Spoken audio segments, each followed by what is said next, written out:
Welcome back to another episode of the Pod Gods. My name is Jake. I do video. No hole in my sock yet. I'm going to get him socks for Christmas. This is Brady Holland, eXp Realty, selling houses, leader of the Prestige Real Estate Network. You like that? That's good. Thank you. Today, what do we have, Jake? We have Adam Irwin, second time on. Second. Author of Lessons from Coach. So just came out or is coming out? It just got back from the printer a few days ago. It's available on lessonsfromcoach.com right now. Kindle coming up, Amazon coming up, Audible coming up. So in the next week or two, it'll be available everywhere. Thank you. I love that. Thank you. I can't clap anymore. Thank you. That's the one thing I don't like about the mic. That's a solid. Yeah, Sorry. That's pretty good. Okay, so for people that didn't see the episode that you were previously on, kind of give them a short synopsis of who you are, how you came up with this book. My name's Adam. I am now 46 years old. Holy Young. shit. It's gone by quick. So this is my third book, first one in about a generation. I wrote my first two 20 plus years ago on the transition from high school to college. That's right. And loved writing, loved speaking. Took a big break from it. Did a lot of life. And this project, I got the idea from Lessons from Coach in 2001. And it tugged at me and talked to me for a long time. And then I finally had a window to take action on it. So I started in 2018 with Lessons from Coach. So it's returning back to writing. Full-time author speaker is the destination that we're going to. And it's the best adventure that I've been on. The last 6 years has been awesome. And just for everybody that doesn't know, Lessons from Coach, you would fly and you would talk to the person next to you in Coach about their life story, what they're all about. Why they're flying. Yeah, where they're going. So I booked flights to anywhere in the continental U.S. for the sole purpose of interviewing whoever I sat next to on the plane. And so if they said no, or if I didn't sit next to anybody, I'm sitting there going, this is terrible. Yes, I'm going to Idaho. Boise for no reason. Yeah, I wonder what's that's Mountains. hilarious. Mountains. So we did 33 interviews. I was only turned down 3 times, 14 people cried on my shoulder. And it was going through the process. I was amazed at how willing people are to talk. I would ask for the interview as we're getting going before the flight, and 33 people agreed, and only 3 people said no. And it was amazing when you just kind of lean in and give people a chance to share their story. I realized that I really underestimated 2 things. The heavy thing that everybody carries around that we can't see.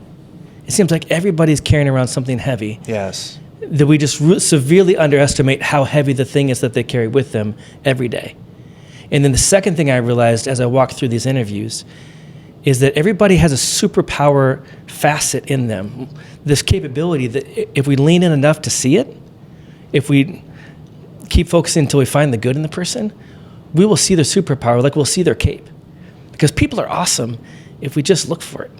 And that's what I really got out of this time, and it was awesome.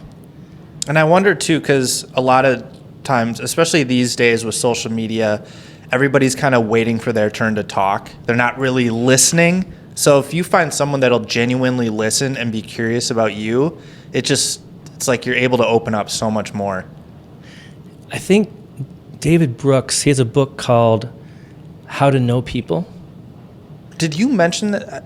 No, I just picked it up recently. I can't put it down. Oh, I was watching your video. I was like, someone else just mentioned David Brooks. And I'm like, right. Yeah. So the only reason I put it down was to come here. Like I'm just tearing through it real quick. So it's called How to Know People, the art of being seen, the art of seeing others deeply and being deeply seen. Really awesome book. And he talks about how with listening, most people are just waiting to respond. Because the mechanism in the brain that listens and the mechanism in the brain that is formulating response, it's the same part of the brain. And he says that if you have a story or you're saying something and say that that's like the length of your arm, like the length of your statement is the length of your arm. By the time you get to someone's elbow, you've stopped listening and you're starting to formulate your response. And so listening is an art, and I'm still really working on it. but it's an effort that I dive headfirst into.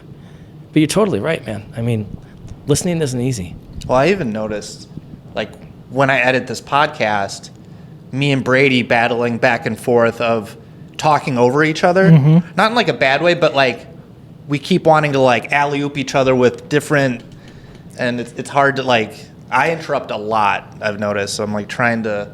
Yeah, Jake, shut up. No, I'm just kidding. 80-20. I think it's one of the hardest things for me as a real estate agent, right? My number one thing is I need to listen to people, what they want and what do they need in a home and what do they want their process to look like. And it's so hard for me to not, like, when I hear them bring up something and I'm like, oh, I did this for my client. It's, like, so hard for me not to be like, oh, I did this. And it's like, no, just listen to everything, absorb it all, and then talk about it afterwards. And it's something I work on every single day. Because like you said, listening is an art. And being podcast host and listening to people, it's like we get to practice it weekly, which is really cool. And it's something a lot of people don't get to do. So when I sit down here, it's like I'm practicing my listening skills because I need to.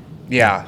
I always feel like I'm going to forget the one, what I'm going to say. If I don't get a chance now to say this one thing, I'm going to forget and I'm going to lose that chance to, like... 3 hours later, you're going to be like, God. Right before I fall asleep. First off, I just want to say, though, aesthetically, just the cover alone and the material, I love it.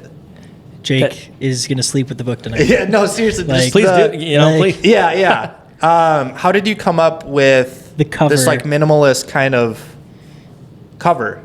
I mean, obviously, it's, you're on a plane, so but... I pitched the concept of the book to a younger artist that is a family friend, Isabel, and she's down in Kansas. She just got married, and I'm blanking on her last name, but Isabel... Shout out. Yeah. Shout out Isabel. Yeah. Isabel Thank you. Leak, maybe? Okay. So Isabel took a shot at it, and we talked concept, and we went online to Amazon, and we're talking on the phone and just looking at different covers. This is what I like. This is what I don't like. What if we did this? And so we went through a few different iterations of it. And then a lady named Michelle Anderson came in to finish it off at the very end.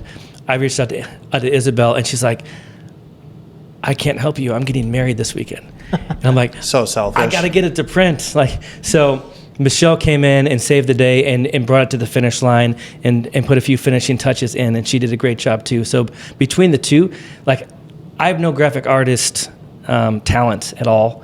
So I really need someone that has the ability and the eye and has the computer acumen for it.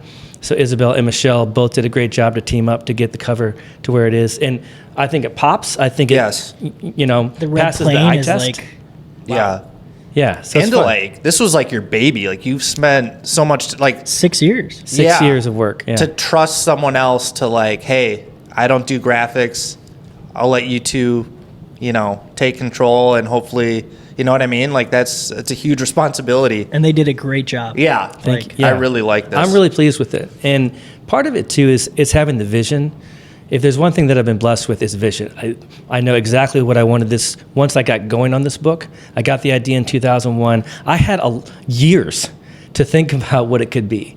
Years. And then in 2018, when it became time to take action, I had a pretty good platform built for myself to stand on what I wanted to do.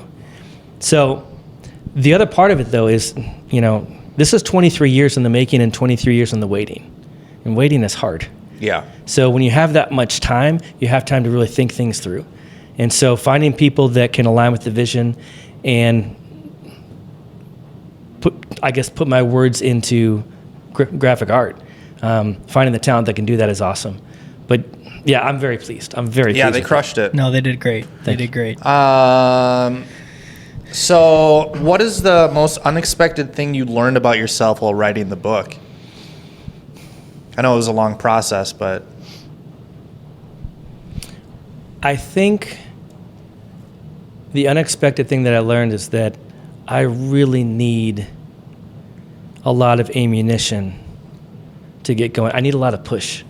I love the idea. I did these interviews. I had great content. But getting out of bed, like finding the bandwidth to make this thing happen was excruciatingly difficult. This took a ton of bandwidth. And most days I just didn't have it. And I was frustrated because it took so long.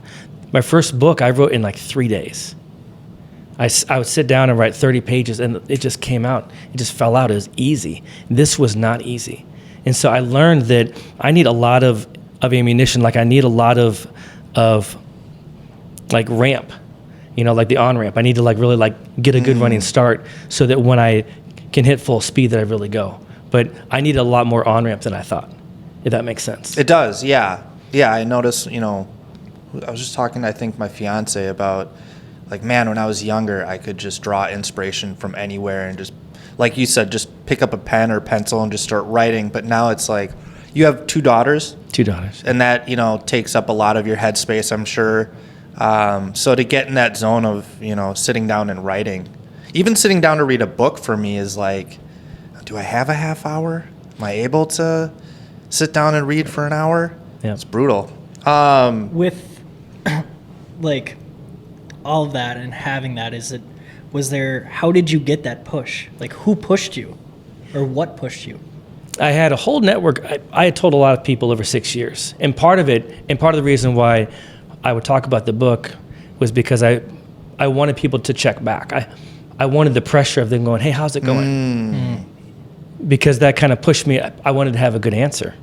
So it was really important for me to keep talking about the book and kind of keep it alive in that way.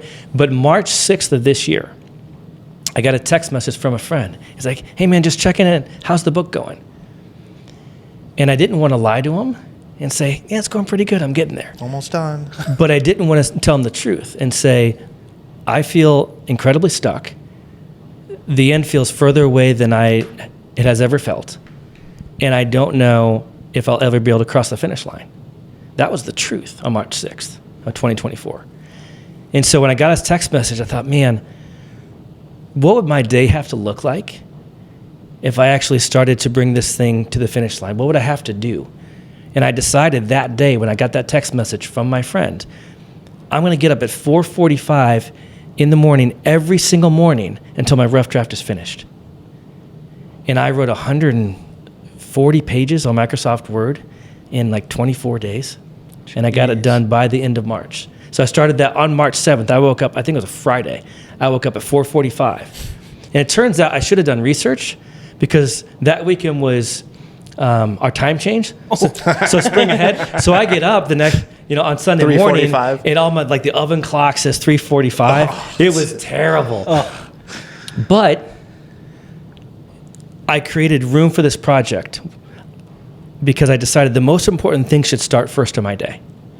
When nobody else is awake, when it doesn't compete with anything. And so I put that first, and it was difficult getting out of bed.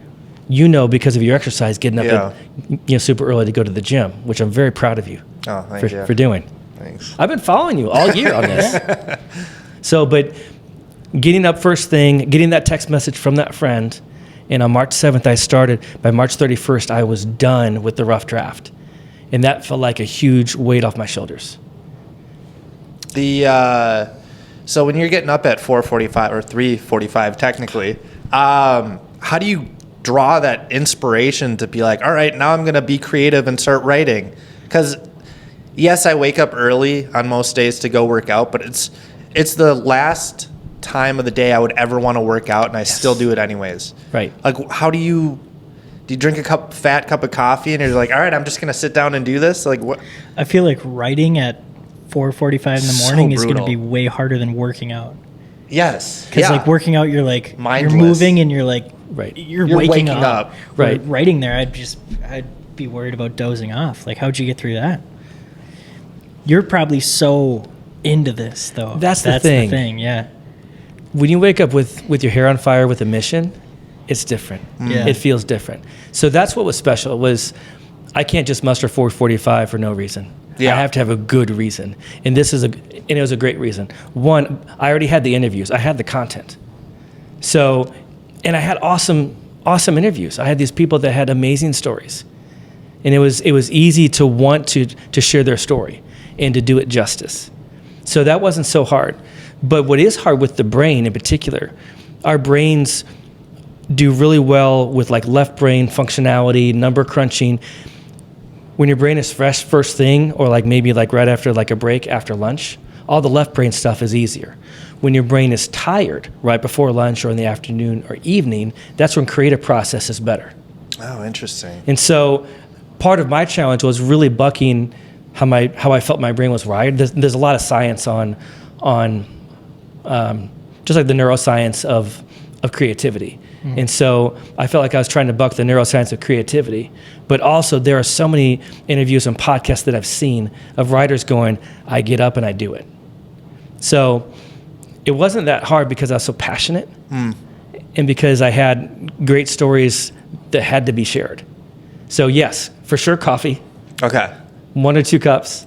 but then just jumping in. And like Jake, as you know, it's just about showing up. Right. Just start. So I would just sit there with the blank page sometimes, and it's like I would just get terrible words on a page. My rough draft was super rough. That's why it's called a rough draft. Yeah. Right? Mine was called a super rough draft. I had 5 peer editors, and I printed out like a big binder, just like a single page Microsoft Word. It's 233 pages in a binder. Here you go. Holy shit. It was wild, and they did a fantastic job. But I made, I think, well over 1,300 changes from the rough draft. That's a ton of change. Is it? I have nothing to compare it to, really. I mean, that's a 1,300 lot, is a pretty big number for. It's a ton of change. What does like a normal book get, I guess? I have no idea. I'm not sure what the standard is, but it felt like the pot of clay that I had started with and what it turned into, like the original lump of clay, was terrible in comparison to the finished product. Yeah. But that's part of the journey. Yeah. How was it taking all of that, the change or even like the criticism from those editors? Because it's tough. Like, this is your baby, and people are tearing it apart. How was that, and how that impact the outcome? We're no longer friends. No, I have such gratitude for the people that came alongside me for the project. I appreciated their honesty, and it certainly took a fair amount of humility on my part to go, oh, yeah, I can see where you think that this really doesn't work. But also, it helped me to take a step back from it. If we can just zoom out, sometimes we're just too close to the thing. And so getting their feedback and going through enough pages helped me to zoom out. And so once I could zoom out and kind of distance myself from the ownership of my own words, then I could see how valuable the feedback was. But it took some prying. And there were some things that I'm like, no, I'm dying on this hill. I like the way this is. This is my effort. This is my money that I'm putting down. I'm going to go with it. But there were times where I got so much feedback, like 5 of them circled the same thing. This doesn't work. It's like, okay, I hear you. Then you know that might not work for sure. Yeah. Like, audience tested, that for sure did not work. Yeah.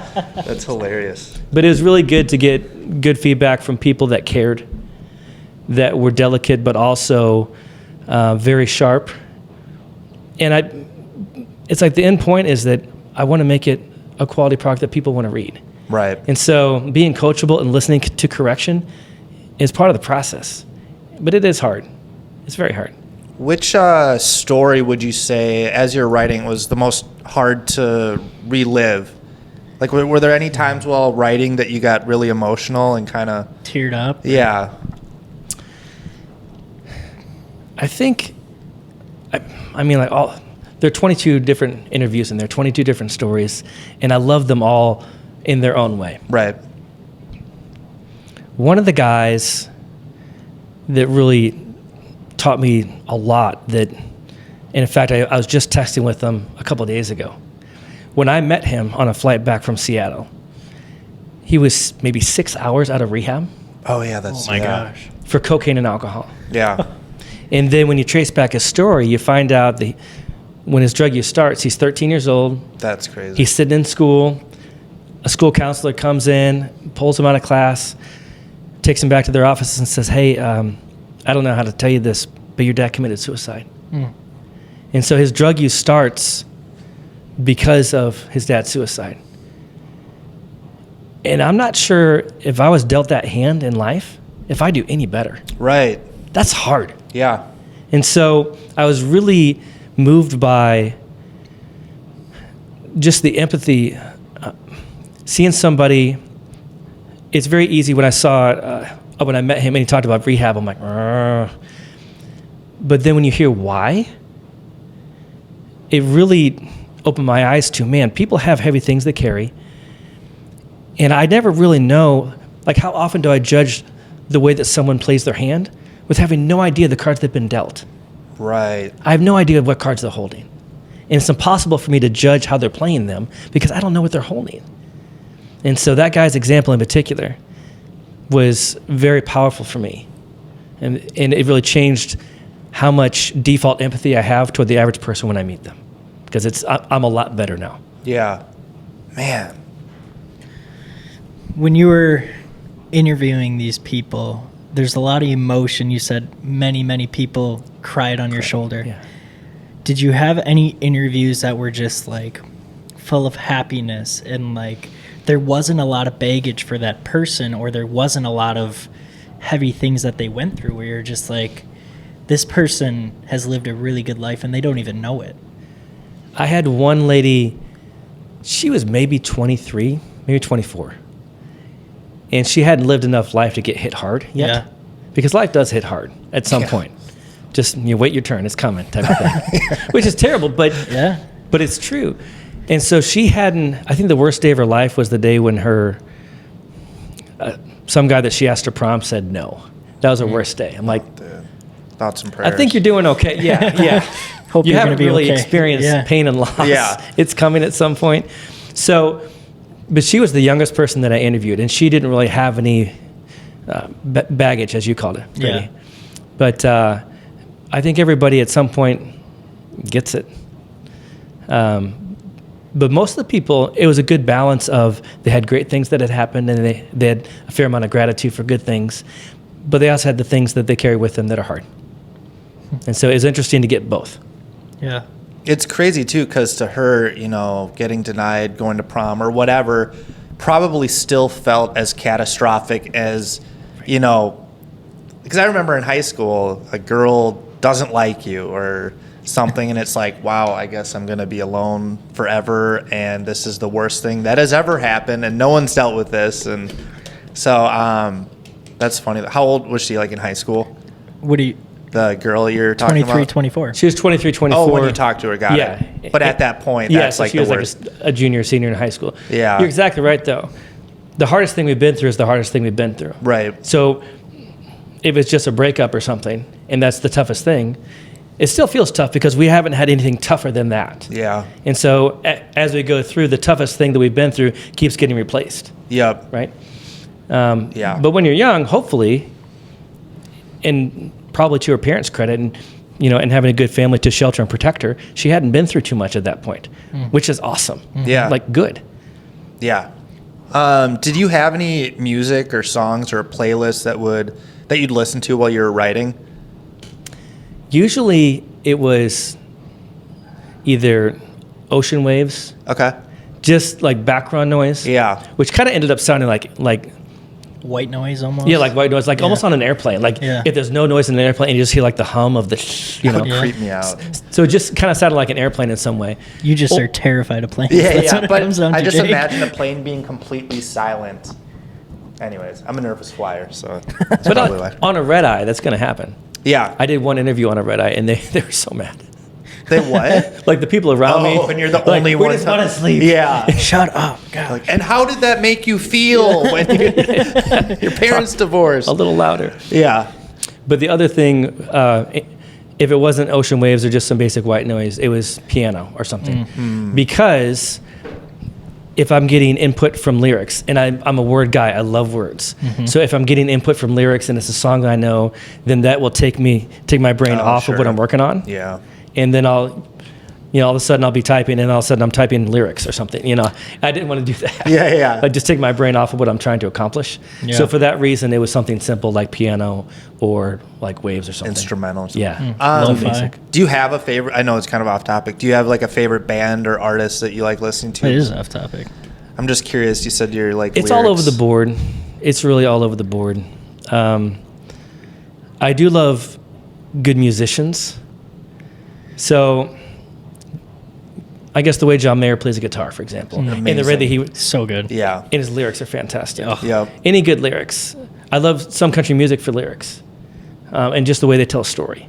Yeah. I like older time stuff too. But like currently, I'm so unplugged to probably the last 4 years of released music. Like we kind of get in our own little cave and then that's it. Yeah. Plus or minus. Just go back and revisit. Yeah. So I've got like, I mean, I have a pretty wide variety of things that I enjoy. Tabbing a favorite's pretty tough, but categorically, pretty much it's if it has good instrumentation and good lyrics, I'm a fan. Yeah. That makes sense. Back onto the book, you had the youngest person was that person that had the prom and all this. Who is the oldest person you interviewed, and what was that interview like? She was 83 Wow. at the time. I hope to make it to 83. Jake and his camera. Yeah. That's after restart. We're still good, but Yeah. have to restart that one specifically. Sure. Bad. Yeah. Yeah, figure it out, dude. I know. Almost 2 years. She was Gonna keep it going. She was 83. We were on a flight from Philadelphia, I think Philadelphia, back to Minneapolis. And just her reference point for life, she was born on a farm. She had some younger siblings. And so when it was time for her mom to deliver the other babies, her dad would drive into town, get the doctor, drive back out to the farm. And the kids are like sitting like outside with the animals waiting for the baby to be born type of thing. So just her whole life, picking rocks in the field type Sounds of like thing. a biblical story that you'd read in the Bible. Kind of felt like it. Yeah. But like she talked about how when she got married, she described her courtship as a long courtship. I think it was 16 or 18 months. It's like, yeah, we had a long courtship. It was 18 months. What? And they bought their first house, and the mortgage was, I want to say, $66 a month. 3 goats. But that was a house in Minneapolis. Wow. It was $66 a month. Damn, I wish. Be nice. It was just cool to watch her talk about life and just see kind of what she's been through with life, and she's lived so much of it. And it was amazing to kind of think about how it was so much simpler for her. Like lifestyle was simpler. Didn't have gadgets and toys and iPhones and stuff. Didn't have the expectations of having to buy a McMansion and that type of thing. Life was easier to accomplish then. And I think sometimes, like comparing how she lived her life versus how things are seemingly today, it's amazing to think about how we have so many expectations for ourselves. We have so many things that we think should be given to us. Like our default setting is an iPhone. Yeah. They had rotary back in the day. Like you had to be committed. What's that? 9, you know. So it's just amazing to kind of see how different her life was and just the version of life that she lived. Less expectations, simpler to accomplish, and I think way happier. I was just going to ask, do you think she was happier overall? I do. Lots more. Yeah. Happiest person you met throughout the process? No. Second happiest, probably. Lack of comparison too. Like not growing up with social media. What a gift. Yeah. What a gift. Man. Yeah, that is so true. Like every day growing up in high school, it's like, oh, this person's doing this, or they just went to Arizona. Mom, Dad, why can't we go to Europe? Yeah, Or, that like, couple looks happier than us. Yeah. Why, Maddie, why aren't we going there? Like, I didn't have that in high school, so yeah, that must have been wild to. it was a weird time. How And the crazy. COVID, like Yeah, that I COVID couldn't during even high school was imagine. different. Like What year That's did you graduate depressing. high school? 2021, Okay, so right after. my junior year, spring of my junior year was COVID. Okay. So that March, I actually remember being in school and them saying, "Hey, we're not coming back to school tomorrow. We don't know when we will. See We're ya going when we online." see ya. How wild. And then we took 2 full weeks off, no school, no nothing. And wild. that was a Best weird, 2 weeks ever. Yeah. Yeah. Like we At the time. we weren't supposed to be with anybody. Right? Yeah. Sure. Like we're high school kids. We found ways to hang out with our friends and Yeah. have parties. Like we had 2 weeks off of school. Like I was a junior in high school, we were going to find a way to drink with each other. Like, it was Yeah. just how it was, you know? Like, Right. And we lived in the middle of nowhere, so we just go find a field and have a field party. Like, Yeah. it was easy enough. Like, nobody knew. Like, That's so no true. one heard that, right? When did you graduate high school? Or what year? Dark ages, 1997. Oh, okay. That's not bad. So I graduated high school. Okay. And yeah. Wanted to ask you, what's one thing you want the readers to take away after reading this book? Just like the subtitle says, because the subtitle is Restoring Empathy, Curiosity, and Being Present, one flight at a time. I like that. And those are the three outcomes that I wish for my reader.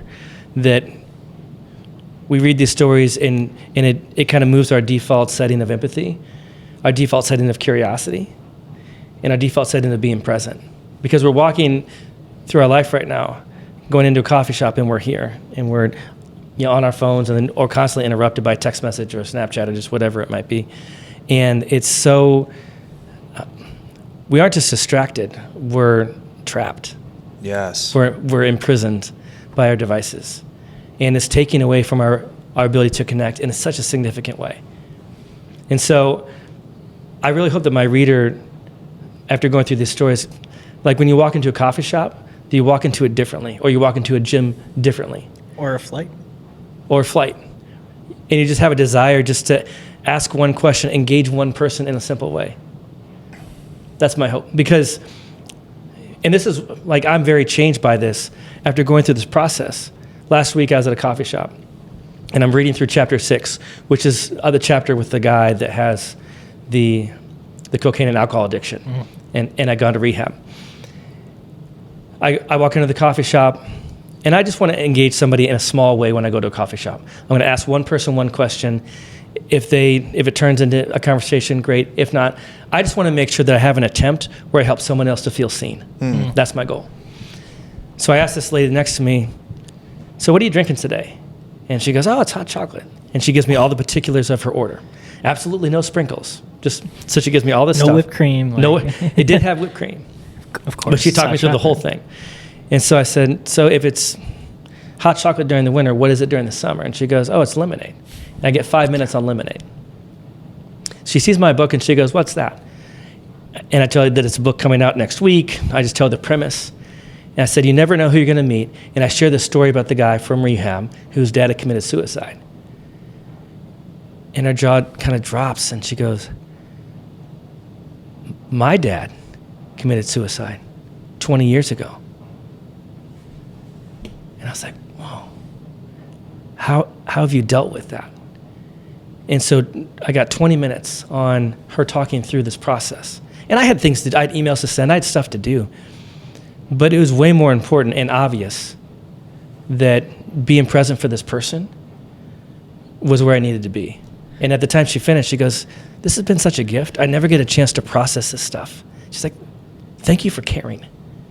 So if my reader can be done with this book and they care more, just a little bit more about other people, then that's a big win. Yeah. That gave me chills. Yeah, that was Like good. that's a moving part of her life. Right. Like that, she is never gonna forget that. Like that's super, super cool. I love those. Have you ever watched those videos like Faith and Humanity Restored? No, tell me more. Where it's like random acts of kindness. Okay. Little montages of random acts of kindness. And you, after the video's done, it leaves you feeling like, man, I want to go do something nice or be there for someone. Or that's kind of what it reminds me of. The book overall, like Yeah. That's kind of the vibe. In like the first chapter, we talk about how there's a lot of great need for self-care, whether it's going to the gym or massage or journaling. Self-care is great. Caring for others does for us what self-care cannot. Self-care is really great for dopamine and different things, but when you do things for others, the oxytocin and the serotonin, all the neurotransmitters that get produced by the brain, we feel better about ourselves, we feel better about humanity, we feel more connected to each other. So doing things for others is really important for our own personal health. And I think self-care has taken over and is kind of front and center. It's like, yeah, but we still need to care for others too, because we still get a benefit from that ourselves. Yeah, so doing things for others is severely underrated, no question. I don't know if we touched on this last time, but I was just thinking of this as you were talking. I kind of tuned out, not gonna lie, but I was thinking like, You know why? Because he got to the elbow. Yeah, he got yeah, to I hear. know, and I'm like, I'm gone. No, but it just came to me. I was like, man, this would be a cool animated series of you walking onto a plane, sitting down with whoever, and then you guys start talking, and then it cuts to like their story and That'd be very animates cool. the whole, That'd be awesome. 25-minute episodes. I don't know. Anyways, I was like, that'd be neat. I want to touch on something from that, but Yeah. first I want to touch on you mentioning like changing people's lives, something that or just like impacting somebody's day.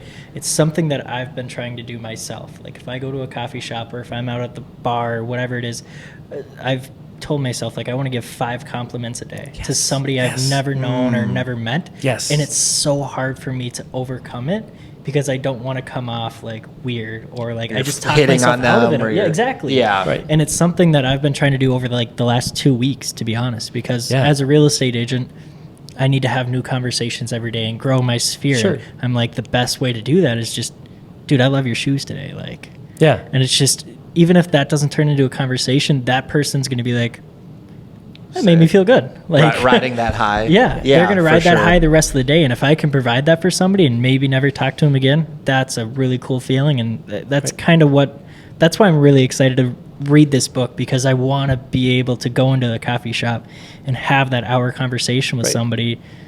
And that's something really cool that I think I'm excited about this book for. Thank you. It's amazing. Awesome to you for doing that. That is, kindness is huge. And from like a realtor standpoint, it's like, what if kindness is your brand? What if kindness is part of your personal brand? Mm-hmm. What if curiosity is just part of who you are? 100% of your customers are people, Yep. right? So and people always do business with people they like. Yeah. People will always remember how you made them feel. And so if kindness is part of your personal brand and you lean in, because right now, and I talk about this in the very last chapter, like the summary chapter, being present has no competition. Mm-hmm. I guarantee you that half your competition walks into a coffee shop and they're here and they're texting. And even if they're sitting down with a client, they're getting interrupted. We need to stop treating our attention span like it's a dimmer switch. It's a light switch. Damn, that was good. And I like that. I do too, and it's straight from that book. David Brooks? Yes. Okay. So that's credit where credit's due. Yeah. But also, it's so true. When you give your full attention to someone, it feels different. Mm-hmm. This feels different than if we were just talking and texting and blah, blah, blah. Like this feels different. Being fully present, people respond differently, and they will like you more. And people do business with people they like. That's a fact. It's something I say almost every day to all the people that I lead and mentor in real estate is, if people know you, like you, and trust you, that's a client for life. Right. And that's like on trust. One of the things, I think one of the reasons that this worked. Why did 33 people say yes to an interview? To somebody they've never met. In 36 attempts. Why? I think part of it is vulnerability is a superpower. So I'm being vulnerable as I ask for this interview. Like we do small talk and stuff, and then I introduce the concept, and then I ask for the interview, and I'm vulnerable. Vulnerability is a superpower, and vulnerability begets more vulnerability from the other person. But in addition, when you come alongside somebody, meeting in person engages, there are these little mechanisms in the brain, and I don't remember where, but they're like trust-building mechanisms that are only activated when you're in person. So when you do a Zoom call or video chat or something, those little trust-building mechanisms are turned off. They don't fire. Good luck building trust over Zoom. Yeah. So as many touch points as you can have and being intentional in a coffee shop, meeting people in person, that's how you build trust. 100%. So awesome for you on pursuing that direction. Yeah. Because that is going to feel way different to every person you encounter. Mm-hmm. I mean, being present has no competition. Yeah. It really doesn't. I mean, yeah, how do you feel when you get a compliment? Dude, you feel amazing. Right? Like, it's the best thing ever. Yeah. And I'm like, wait, why don't I provide this for people? Yes. It's like one of the reasons I started it a couple weeks ago. Somebody said it was actually this sweatshirt. They're like, that sweatshirt's awesome. I hate that sweatshirt. And I'm just like, sweet. Like, now it's like, I try to wear it like once a week because I'm like, this is, I know I look good now, right? Yeah, Even yeah. if I don't. But now you wear it that differently. one person said that they Right. liked it. You totally wear it differently because you got a compliment. Exactly. Yep. And now if I can do that for other people, it's Right. like, I don't even care if I never see him again. That's a cool feeling to know that I could change somebody's life with one simple sentence. For sure. I read or maybe it was a thing I saw on social media, but it was a deal where I don't know there's a large number of people that will jump off the San Francisco of the Golden Gate Bridge as a way to end their life. And so one guy that jumped, when the police got to his apartment, he had written a note that said, "I live 2 miles from the bridge. I'm going to walk to the bridge with intention of ending my life. If anyone says hello to me between my door and the bridge, I will not." It's like, you never know when you give a compliment to somebody or just a kind word, you never know what type of day they have. You never know how close to the edge they may be that day, or just close to a breakdown, or just having a tough day. You never know how strong of a pivot a kind word can be. And I think we really underestimate the power of a kind word. So it can make all the difference. And the only bad part is we may never know how big of a difference. Like, you won't know what a compliment will do to somebody. But I do really like that. I like that sweatshirt on you. It just Heck yeah. It is a sick sweatshirt. Another thing I've been doing lately in the last 2 weeks is I just go on my followers, whether it's on Facebook, Instagram, TikTok, swipe up, pick 5 people and just say, hey, keep being you and have a great day. Yes. And I've had some amazing conversations from that. Yes. And I've had so many people not respond, but they still saw it. I know they did. Sure. Jake never responds. You know what I mean? You aren't No, responding. I'm not selling my house, Brady. Well, and that's just it. Like, you don't want sales to feel like sales. I don't. And so if you just genuinely care about people, that comes through. It's the brand. Yes. So if you're just checking in, because that's just who you are, you check in with 5 people a day. That's your rule. Awesome. When you do enough of that and people see that over time, and there's a time horizon of that, then they just know that that's who you are. Because people are, like when you meet people, they're trying to figure out who you are. And you will teach them over time who you are. And so when you do that kindness initiative every single day, that's huge. Yeah. And I have a new experiment coming up that I'm so anxious to. Do you want to share? Sure. Let's go. So on the Lessons from Coach website, because the book can be found, it'll be on Kindle in about 48 hours. Amazon, same thing. Like, it'll be, as soon as this comes out, it'll be 100%. Kindle, Amazon. It'll be the audiobook on Audible, hopefully in about a week. So cool. And did you do the voiceover for it? I can't Yes. remember. Okay. Greatest. Also super cool. It was Yeah. an awesome challenge. It was a really good challenge. A lot of fun. Felt like a project that was bigger than me. So that was really cool to do. On the Lessons from Coach website, where you can get the book, I also have, and I'm just as an experiment, I've made some like hoodies and some T-shirts that are just positive wear. So like, one says, "I'm proud of you." One says, "I'm glad you're here today." One says, "Experiences are greater than emojis." Oh, that's good. I like that. I almost wore that sweatshirt today, but I ordered it the wrong size. I ordered it like a medium. Yeah. So when I wear it, it looks kind of painted on. Like it's just too Accents your muscles, It accents something. Like it just doesn't. The outlines of your nipples. It looks like I shop at Gap Kids or something. Like it just. It just looks a smidge unfortunate. Yeah. Just because it's the wrong size. Yeah. So I ordered a new one. It's coming. But I did those shirts for the website, and I have some that are being shipped. I was hoping they would be here today, and they aren't, That's all right. because I was going to bring a couple in. Yeah. That'd But be cool. just to see what happens when you wear positive gear, positive apparel, and see what type of response, if any, that it evokes. Like, I just want to lean in and engage with people in a positive way and see what they do in return, if anything. And nothing could happen. Yeah. But what if it changes somebody's day?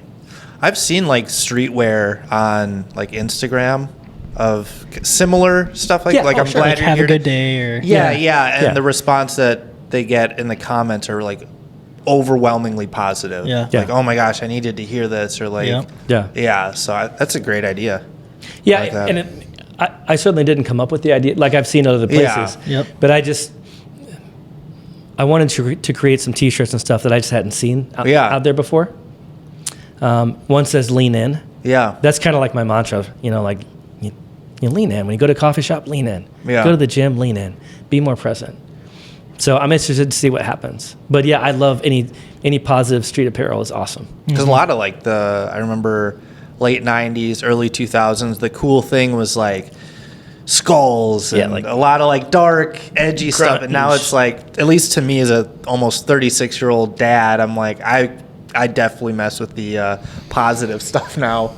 Oh, sure. Yeah. And I think we need it now more than maybe ever. Yeah. That might be a need for it. I think things, are definitely pivoting because we need it. For sure. Do you, I wanted to ask you maybe where your inspiration comes as far as other authors. Like who inspires your style of writing? I have a lot of people that I love their work, that I'm also not trying to be them. Right. So I love the way that Adam Grant writes a book. Okay.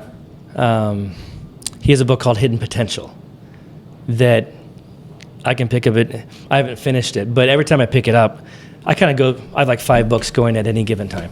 And so as I go through Hidden Potential, it is so fun to read every time. Every time I pick it up, good combination between story and application. So Adam Grant is one, Ryan Holiday is one. Amazing. So he's a factory. He's crazy. He just don't. How big is his team? I mean, good grief. I think he's just, his main thing is stoicism. So I think that's just his motto is just like, I don't fucking care. I'm tired, whatever, but let's go. I'm going to keep churning out books. And he does. He does a great job. So I like him. There's a guy named Bob Goff. Bob Goff? Bob Goff. He's an attorney. He's a Christian author. He has a book called Love Does. Okay. And when I started doing research for the audiobook, I downloaded Audible and I started listening to things. In the first 7, it's like, I don't want to do anything that sounds like this.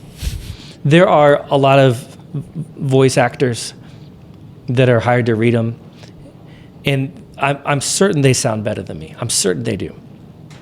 But I don't think anybody can tell my story better than me. Mm-hmm. Yeah. So when I heard Bob Goff on the audiobook doing Love Does, that was the template. I thought, that is how I want my reader to hear me sound. So Bob Goff, and he has a podcast too. He's awesome. Like he's just fun. Has a real good way of delivery. So I love any of his stuff. He's great. So those are probably my main 3 or 4. I have a book recommendation Please. for you that I think you would love if you haven't already read it. Do you know who Rick Rubin is? I have heard the name, but He's it's like a music producer that's worked with like the Chili Peppers. Yes. Like an insane amount of artists, like platinum, multi-platinum artists, Jay-Z, Eminem. Okay. He has a book though, and he's like this very creative like guy who meditates, and he's very like, he's like hippity dippity kind of, but amazing brain. He's been on Rogan a few times. Is it War of Art? No, it's The Creative Act, a way of being. And it is probably, I'm not like a huge reader. Yeah. If I like a book, it's hard for me to put it down. But this book especially, it's The Creative Act, a way of being by Rick Rubin. Send that to me. Yeah, I'll I pick will. it up. Yeah. That's really cool. I think you'd really like it. In one of the chapters, it talked about how, I mean, he says it way better than I'm about to, but basically like to always have your antenna up and I don't even remember how he said it specifically. Basically like always have your antenna up and try and feel the wave of creativity. It could come at any time. And he says it way more poetically, but it's Well, he had really, a lot of practice as he wrote it. Yeah, so- yeah. He had a bunch of peer reviews and Right. but yeah, I think you'd really like it. Awesome. Thank you for that. Going to the book, and you brought up doing like an animation. Have you ever thought about this turning into like a documentary where it kind of almost, you have these 33 stories, but what if you did it again and you filmed it this time and it's live? Yeah, that would be super interesting. And I kind of wonder about the dynamic because it is different. I love talking with you guys, talking in front of a microphone. Like, it changes things a little bit. You see cameras and lights, it changes things a little bit. So you kind of wonder about the level of authenticity and the ability to get the raw conversation. Vulnerability. Yeah. I think there are opportunities to still get the story, but maybe there are elements that might get in the way of the total raw emotion that you can have just in a conversation. Yeah. I am very curious about starting a podcast, because I've thought about every single episode darn near I watch what you all do, and I'm like, man, I want to do that. Yeah. Like, this seems like so cool. Like, you seem like you have such a great time. It's fun. Yeah, we do. So, and I don't know anything about it, and it's always, things are always, I mean, I look at all your setup, Jake, and I can only imagine the amount of work, the amount of work it must take. And so I think a documentary would be cool. I think a podcast would be neat. I'm not sure what I do have my next 7 books kind of queued up. I know exactly where I want to go on the writing side. I have very clear vision on that. But it would be interesting to see the other ways to capture stories well. Yeah. And maybe it's a social media thing. I don't know. Yeah. But I'm certainly open to what that could look like, because I think we could have a lot of fun. And the bottom line is to move as many people as possible. I mean, that's why you do it. Yep. Right. So any way that we can find to move people, that's what I want to do. Yeah. In one of those 7, is there a sequel to this in there? Like, maybe not on a plane, but on a city bus, or I don't know. A train. A train? That would be actually sick. I think it'd be interesting on like a unicycle. Yeah. Hey guys. Yeah. Yeah. You can cut that out. I don't know if there's there are other like lessons from first class or something like that would be interesting. That might be like a leaflet though, because people in first class don't talk. They keep to themselves. Yeah. That'd be a brochure. It wouldn't be a book. Even when you walk past them, they're kind of like, ugh. Peasants. Keep going. Keep walking. It's like, I smell better than you. Yeah. Like they just kind of seem to know. When I started this, like raising money, I used to drive for Uber and Lyft. Just for like for a very short time in the very early going, I didn't have any dollars for this thing. And so I thought I'd drive for Uber and Lyft just to get a couple bucks, just to book my first flight or two. The stories I got from that were ridiculous. I bet. And so it would have been fun to, like to write a book called Ride Overshare, because like Uber and Lyft are ride shares. Yeah. So Ride Overshare, like you pick somebody up at nice. midnight, they're more lubricated than they might otherwise be. You're right. Yeah. And so the stories from that were interesting. It would be interesting to do like a sequel, but I think that's something, if a big publisher picked me up and said, this is the direction we should explore, then I'd be interested in looking into that. That'd be really cool. I know you only did the continental U.S. Have you thought about doing a lessons from coach internationally? That may be like one of those, like you meet a person and then you get married same day type of thing. Like it's like the game shows where like you meet somebody, like, I don't know what they're called, but there's a game show where like you meet somebody and like you get married like in the first week or something. Like The Bachelor? Yeah. Well, kind of like that, but different. Yeah. The Golden Bachelor was great, by the way, Jake. It would be wild. I mean, what do you do with 7 hours on a plane? Yeah. $1,200 ticket. Yeah. Or however much it is. So the overhead of that, and just it would be fascinating to talk with. I mean, do you get 2, 3, 4 interviews? Yeah. And or it'd be interesting to interview people that have done very well for themselves on a private jet.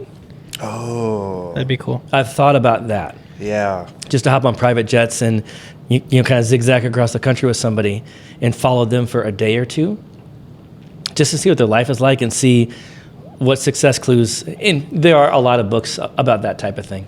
But it would be interesting to follow somebody right on the jet, interview them on a private jet. That'd be crazy. But international, I think the time stamp on that, the 7-hour flight or the 10-hour flight, It's hard.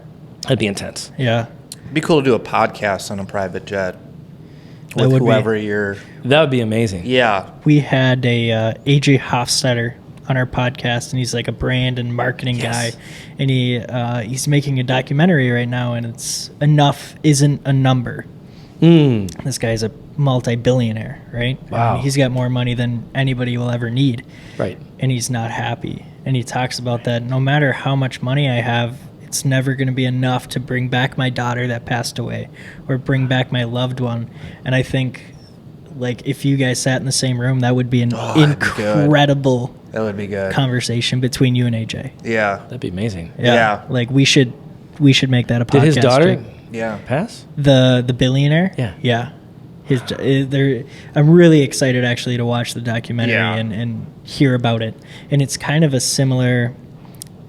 There's similarities between you guys and the book and the documentary and how it's just being more present in life. And it's something that I've talked about Right. on social media and in my business, that on my deathbed, what's really going to matter? It's not going to be the sales. It's not going to be all the money that we'll make. It's going to be the memories and my loved ones. And what does that mean? And how do I make sure that's my number one priority day one Yeah. and day a million, whatever Yeah. it is, you know? Yeah. Well, and how do you? Is there something that you all do to anchor yourself each morning? Do you have a little thing you read, or just like a meditation, or any reminders that you have up, like that when you get out of bed you see those, or like throughout your day or on your desk or something? How is it that you bring yourself kind of back to center and kind of keep things in perspective? What do you do for that? Well, for me, the workout kind of, it's like, okay, this is the hardest part of my day. Everything else just feels like I can handle whatever. Or just my kid, too. It's like, oh, this is what I'm doing it for. Right. It's such an easy, but I mean, How old is he now? he's 3. Okay. Yeah. So that's kind of an easy way to look at it. But there definitely are days where I'm like, fuck that kid. This day sucks regardless. But what about you? Right here. It's There you the go. lock screen. Yeah. It's Yeah. my fiance. It's my life. You know Yeah. what I mean?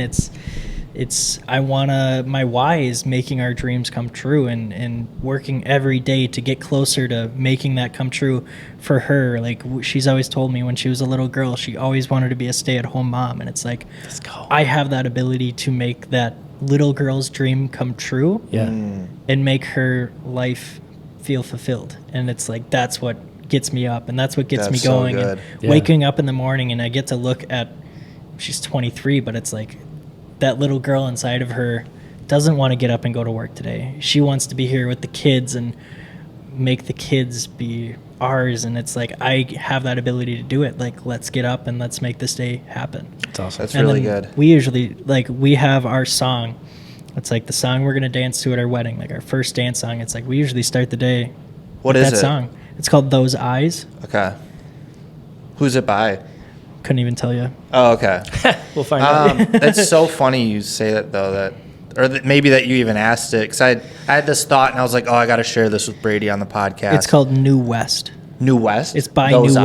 West. Those Eyes by New West. Okay. And it's just one song that we were listening. We were driving one day and it came on randomly on like the DJ on Spotify, and we both were like, "This is like us." Like, we fell into each other's eyes. She moved in 3 days after we met.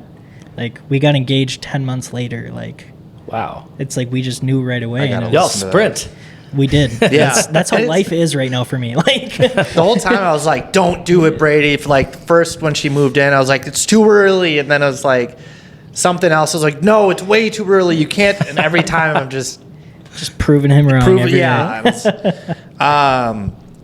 No, but like the thing that keeps me grounded, I don't know why I wrote this, but I just thought of it. It was like the lonely, sad version of myself when I was really young. I'm an only child, so there was always like my mom and dad, they'd fight. They're divorced, but they would fight.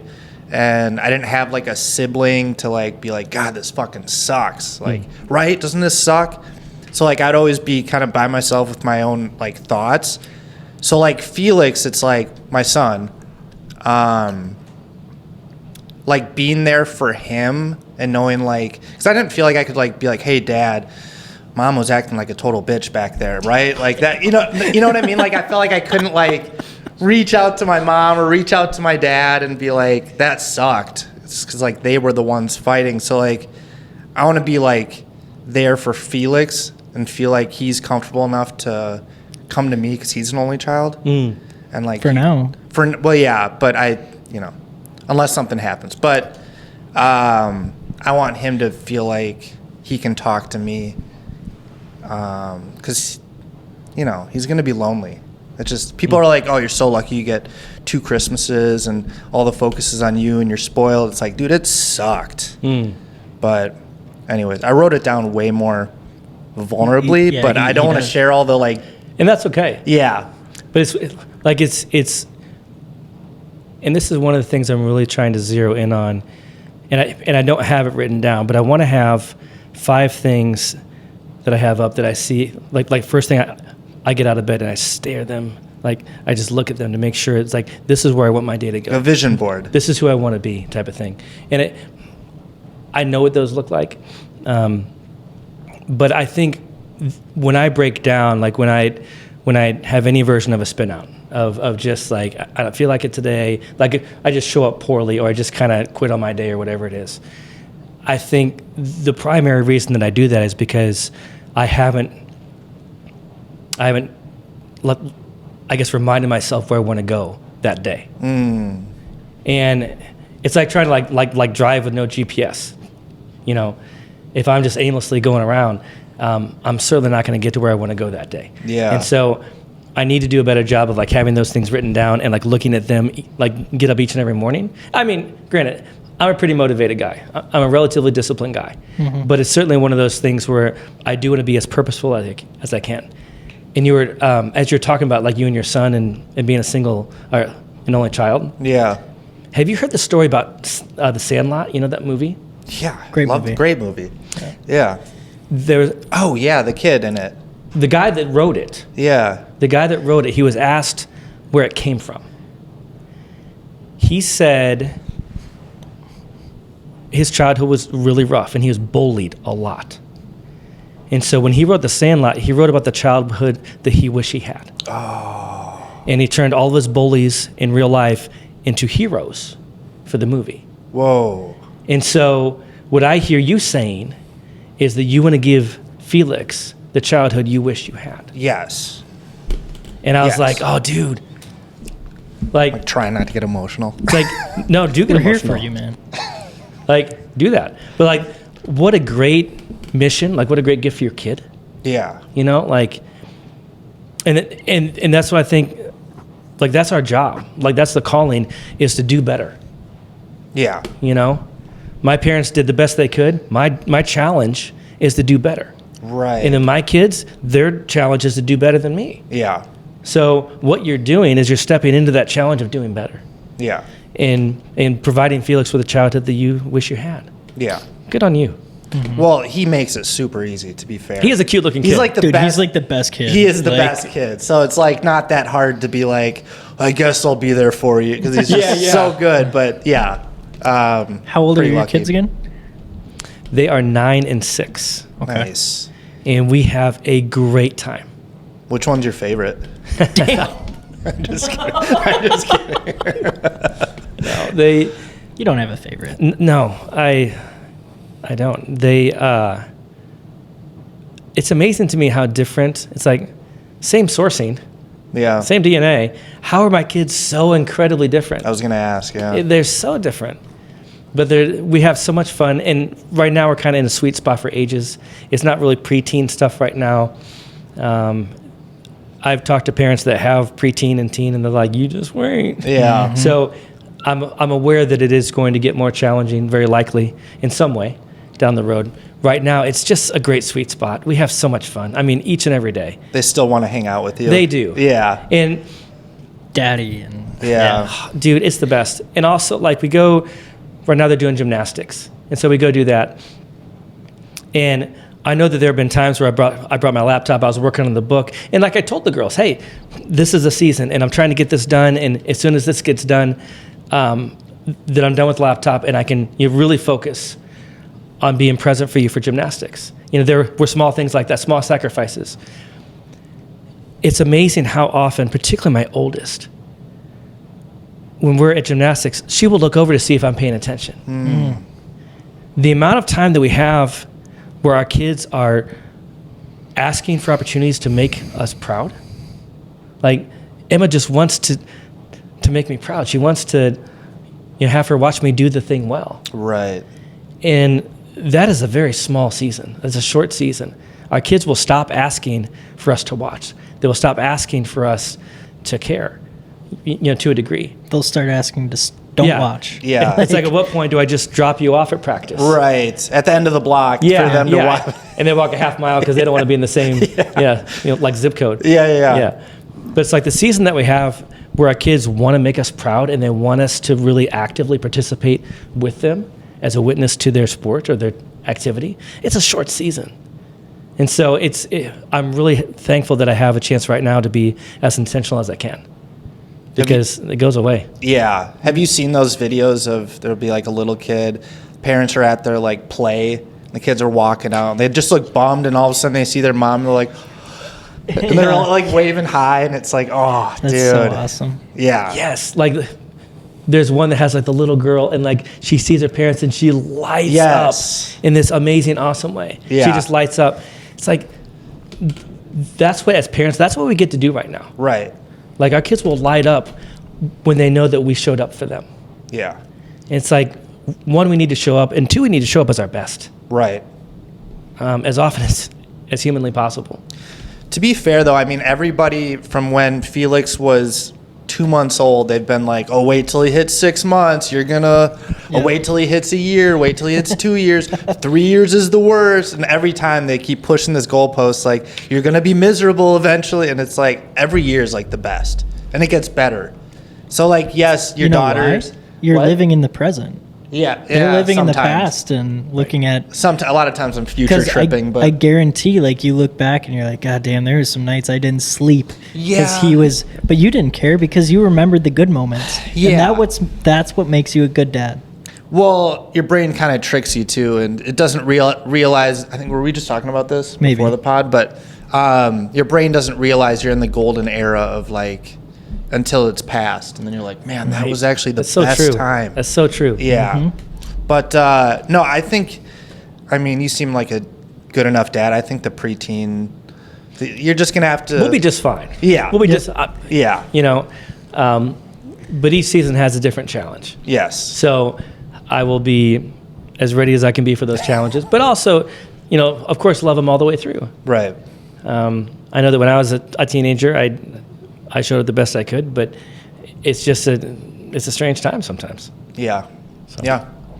At what age will they read your book?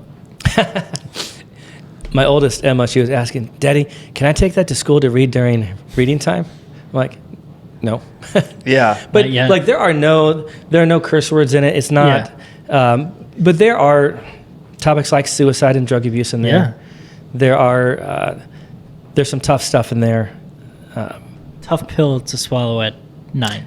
Yeah. So I'm not sure if it's 12 or 15 or probably high school, 15 or so. Yeah. But I mean, there's nothing terrible in there. It's just a real book. Like, It's just people have real stories. Yeah. So it'll be a good read for them at some point. Not yet. Do you have any more? I do. Yeah, And that's like, fair. this is going to get really in depth here. And how is it being a single dad? And did this book affect you and how you parent as a single dad? It made me more efficient. Yeah. It made me more efficient, yeah. Because if I'm getting up at 4:45 to write a rough draft, or just anything that I'm trying to accomplish with it, getting it on Kindle was terrible. And we can go through that if you want. But I think being a single dad is very challenging. I have my kids half the time, and I've never had any daycare, not a single hour ever of daycare in my life. So when I have them, I work less. So when I don't have them, I work a ton. And so I'm perpetually out of balance in that regard. And it's one person for the cooking and the cleaning and the grocery shopping and the clothes shopping and the laundry and one person for all of it all the time. And it's hard. I really wish I had a teammate. I really do. But it's also very rewarding. I do get to parent kind of on my terms. And it's just nice to be able to have a very relaxed environment, just me and the kids. And we can, we just do life our way. And so it's a very relaxing time. A lot of the time, we have a lot of fun. But it is very demanding. It takes a lot out, and it leaves very little room sometimes for other things. So it's more sacrifice than I imagined. Certainly more sacrifice. But I think sacrifice does make us better, because it's never really about us anyway. But it's been hard. It's really hard. Yeah. And there's some days where you just, my daughters do a really good job. Like maybe we'll be in the car, and I'll kind of be ready for quiet, and I'll just say, girls, let's just listen to this song for a moment. Let's not have anybody talk. Let's just listen to this song. And we'll just have 3 minutes where we just kind of lay everything down, and just those like little micro breaks are nice. But I have awesome kids, and that helps. They're not any trouble at all. But it's very challenging. I think co-parenting and like having two parents in the home, way better by a lot. So I don't advocate single parenthood if it can be avoided. In the instance when it can't, it's a huge thing to take on for sure. Yeah, it's a huge hill to climb. Oh, huge hill to climb. But you can only get stronger. The hill's not going to move. That's right. Yeah, we talked about the hill earlier, just before the podcast. That's the benefit of getting up at 5:30 or just whenever you get up to go to the gym, because you're typically at the gym by 6. I try to be. Lately, I've just been off, but I'm getting back. But you're still doing it. Still doing it, but yeah. Yeah. So every time that we rise up and take the hill on the hard thing that we're trying to do, it's like the hill's the same size all the time, and we shouldn't get mad or curse at the hill. It's almost like when you're lifting weights. Like you don't get mad at the weights because you're heavy, because you recognize the weights are making you stronger. But it's like the hill is always going to be the same. The only reason that it gets any easier, not because the hill got easier, because we got stronger. And so when you attempt hard things like writing a book or being consistent with 6 a.m. workouts or whatever, we get stronger and the hill feels easier, even though the hill didn't get a smidge easier. Mm-hmm. We just got better. And that's why it's so important to pursue hard things. Yeah. Just like a podcast. Just like what you do here, the amount of work it actually takes versus what people see. Oh yeah, I always tell it because I have a ton of people that are like, I'm thinking about starting a podcast, yeah. And I'm like, that's great, but let me just tell you what I deal with: the sacrifice of not seeing my kid and neglecting my partner, and just there's a lot than just 1 hour of talking once a week. This is the easy part. This is the easy part, genuinely. The amount of bandwidth that it requires. Yeah. The ROI on this is... How much have we made? Zero.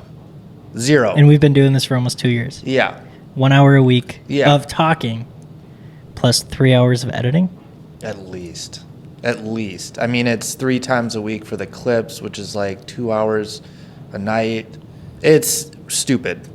But I see there's a light at the end of the tunnel somewhere, and I feel like there's eventually something might. And if it doesn't, I've met so many cool people that I still talk to this day. So it's like a no-brainer kind of for me. But there's a long-term ROI. Yes. On listening, there are skills that may be invisible, from the outcome side yet, those skills haven't transferred into an outcome that you desired yet. Yeah. But you have to have faith that they will, because they will. Yeah. It's amazing how often, I believe nothing in our life is wasted. Certainly our pain isn't wasted. Our pain has a purpose. Yeah. So every time in fact, there's a really good quote on pain that I'll get to, but all the effort that you put in here, it's not wasted. Right. It's certainly not wasted. And you're getting stronger and better. And if things don't make sense yet, as far as where you want to go with it, they will. And when you get to that point, all the sacrifice will make sense. Yeah. and all of the lessons, like it'll all make sense, perhaps even at one time. But it is tough leading up to. I mean, heck, this book was 23 years in the waiting. Yeah. 6 years of active work. Yeah. That's Well, a long even time. my This book's older than you, dude, in concept. That's crazy. Just darn near. Yeah, I was born in '02. Yeah. It's crazy. So you came up with this before I was born. Yeah. I had the idea before you were here. My boss though I was talking to him about, I don't even remember how it came up, but he's like, you need to start doing more like ROI activities, you know, basically like this podcast isn't giving you money. And I don't blame him for thinking like this because, Sure. you know, but I was like, I've had the same convo with Tyler. yeah, I was like it kind of just fueled me. I was like, okay, all right. Because he Watch made this. it. Yeah, no, not even like fuck you for not believing. But it was like, it just kind of fueled me. It's like I knew his heart was in the right place, but Right. it's like you don't see the long, it's a slow burn. Because we've had like little plateaus of growth, like on TikTok and stuff, and it kind of 1,000 followers. Like that was a Yeah. cool day for us. and then It's it like, just let's kind of go. now it's just like this, and then there'll be another time, you know, you there's times where you're hopeful and inspired and motivated, and then there's times where you're not, but you still do it anyways. Right. And it's just been like this. We haven't really had like a huge break, or you know, But the thing that me and Jake see is we see that break. It's coming. somewhere, even if it's a slow, But all the way up. I see the Right. Yeah. the peak is there. Right. We just got to keep pushing forward, and that's the one thing that it's nice about having somebody that's committed to it. Right. There's weeks Jake doesn't want to film. Sure. There's Yeah. weeks I don't want to film. Good. But we got to Yeah. show up for each other, because if one of us doesn't do it, now we feel like shit. There's been weeks where I forget to post the image on Monday, Yeah. Yeah. and I feel devastated, like devastated. I let him know too. And he does. Yeah. But that's what the Just accountability, accountability. is there for. Yeah. Right. Yeah. And it's, if we didn't have each other in this, Right. this would have been gone by now. Right. And, you know, there's a lot of people that have started podcasts before us and after us that have come and gone because they don't realize, like, oh, fuck, this is actually like, I mean, and I get it. It gets in the way of their own business. Sure. It doesn't make money. We've had conversations where I'm like, dude, I Yeah. gotta sell houses. Like, Oh. Yeah. Like, does It's this just a even make learning curve sense? on it. Like- yeah. oh, I now we're- put just like a tiny bit of thought into like what it might actually look like and the effort level and all that. The learning curve has to be immense. Well, I was lucky that I knew how to edit and I live on the That was internet. huge.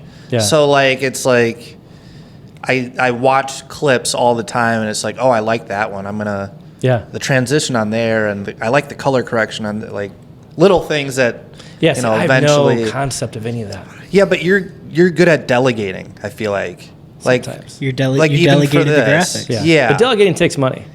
It's like- yeah, that's- Everything takes money. You're not wrong. Right. I gotta wrap it up soon. I gotta leave soon. My kid's sick. Yeah. Do Little it. fucker. Poor little Felix. I love disciplining Felix in public, like jokingly, because I'm like, And then you go home and you're like, you're the best. I'm so thing, soft like- and gentle with him always, but like in front of like my friends, I'll jokingly be like, Felix, what the heck? Like and they're like, whoa, dude. And I'm, Dude, I'm he's a great kid. Yeah, I was like, I'm just kidding. I don't treat my kid like. Anyways, Adam, this book looks awesome. I'm gonna read it. Thank you so much for coming on. Is there any? I mean, before we go, actually, last question. You already answered it last time. No, don't know I if it's- got a different one for Yeah. this. What's your biggest lesson from the book? It's like so many of them tie for first, right? Right?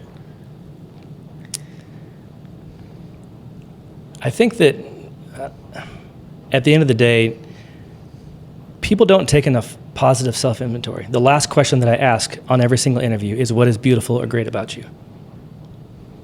And the reason I do that is because I want to make sure that I can hold up a mirror and say, hey, there's awesome stuff. What do you see? I think we don't look for the good enough in ourselves. We don't look a good for certainly in other people, and we usually assume the worst. And so if we just did one thing better or one thing different, and we just, today I'm just going to look for the good. Like that's what I'm going to do. If we can just train our eyes and our brain to do that, our world transforms in a way that we cannot even imagine. And so looking for the good in others, and it sounds so simple, and it is, but it's not easy. So I think training our eyes and our brain to do a better job of looking for the good in ourselves, in our circumstances, in the people that are put in our path. When we do that, I think it changes our world in a way that is hard to even imagine how good it can be. I love that. Pretty good fucking answer. That was really good. It's a great answer. It's been like an emotional episode, just from all the stories. But so, all right, Amazon, Kindle, Audible, your website, lessonsfromcoach.com. Yep. Read it now. Yeah, go grab it. How much is it? It's $22.99 on Amazon. Okay. Kindle, it's cheaper because it's an ebook. Right. Yep. It's like $10 maybe. Sure. Audible, we don't know yet. Okay. Working on it. On my website, it's included with shipping and everything is $24, but you get a signed copy. I mean, yeah. So it's cheapest on my website. So Lessons from Coach is where it's lessonsfromcoach.com. Yeah. Is where it's cheapest. Is there a hardcover copy? No, it's all soft cover. Got it. Okay. And I love Production cost is amazing. This is so I'm nice. sure. Yeah. Adam, thank you so much for coming on. Adam Irwin, is that what's your Instagram? Lessons from Coach? It's Author Adam Irwin. Yes. Across all platforms. Got it. Okay. Yeah. Thank you so much. Thank you for coming. Appreciate again. Like, comment, subscribe, hit that notification bell, and we'll see you next time. Goodbye. Have a good Thanksgiving. Yeah. Yep. No, have a good Thanksgiving.